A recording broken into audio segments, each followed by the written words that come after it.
Hello everyone, welcome back to my bar.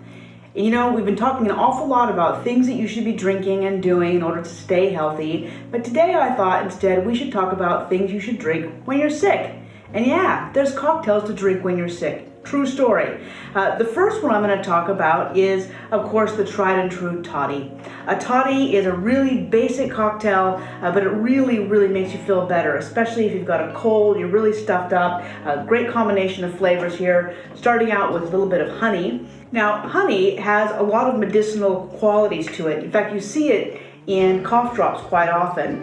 And honey is really soothing. You know, whenever you have honey, especially when it's combined with something hot, it really calms down your throat. So we'll start with some honey, and then I'm going to add some hot water to that. We're just going to melt that honey a little bit. And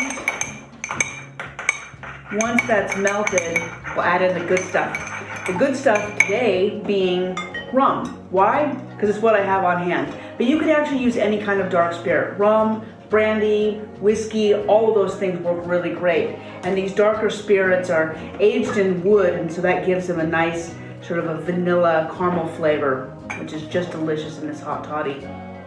So to that, I'm going to add a little squeeze of lemon juice. Oh my gosh, I can already smell that. It smells fantastic. And then I'm going to finish it off with a little bit more hot water.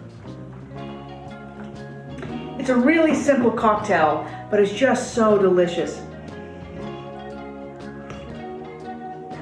Wow, I don't have a cold, but I already feel better just tasting that. Really delightful.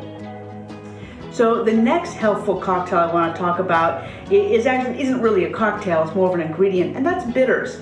You know, the first one to talk about is Angostura bitters. You're probably all familiar with Angostura, and this was created by a doctor as a healthful tonic, and it involves all kinds of herbs and spices that primarily are made to help with stomach issues. Bitters are really fantastic as a digestif. You have them after dinner. They contain many healthful ingredients, the primary one being gentian, and gentian is really great. It helps with stomach soothing, so you've had a little food poisoning, you've had too much to eat, this will help you with digestion, calms down the stomach. Lots of other things as well, things like lemon balm and china bark and things along those lines. Another one is Amaro nonino. Now, Amaro is a term you see used primarily in Italy, and Amaro means bitter, so this as well is a combination of bitter herbs, but it's sweetened with a little bit of citrus and other things. And then there's Fernet Branca. Now, Fernet is one of my favorite things to drink. This is very much a San Francisco thing. In San Francisco, we drink Fernet and we have a little bit of ginger ale afterwards as a chaser. This stuff is just wickedly bitter. I don't know if I would call it delicious, but boy, does it go down well. And you know, if you've had a big meal, you finish up with a little bit of Fernet Branca and you feel better. There's been many a times when I've had a very upset stomach and a little bit of Fernet Branca has set me right. It's got a kick. It's very minty, very herbal, and very bitter. It also does magic on a hangover. And now for our final drink, I want to talk about the gin and tonic. And the key to why this is a medicinal cocktail comes from the tonic to start out with. You can see how it says Indian tonic.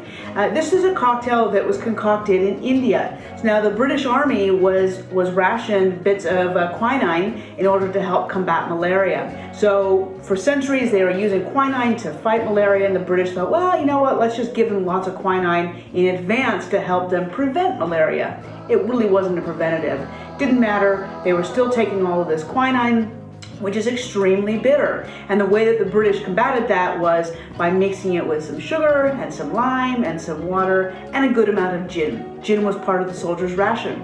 So these officers concocted one of the most magical drinks, the gin and tonic. And the tonic that we have today isn't nearly as bitter as the tonic they were probably drinking back then, but even so, you get that really nice kick of bitterness that makes for a good G&T. So we're going to start out with some ice. And it's really wonderful. There's been a resurgence of gin cocktails of late, and gin and tonics in particular, and it's important that you use really good high quality gin. You also want to use good high quality tonic. So I'm going to start with this gin. This is actually one of my favorites. It's a gin that comes from the Bay Area that smells like all the herbs that you find growing wild around California. It smells like eucalyptus and bay laurel and coastal sage. I love it. And then I'm going to finish that off with this Fever Tree tonic water. And this is a really high quality tonic.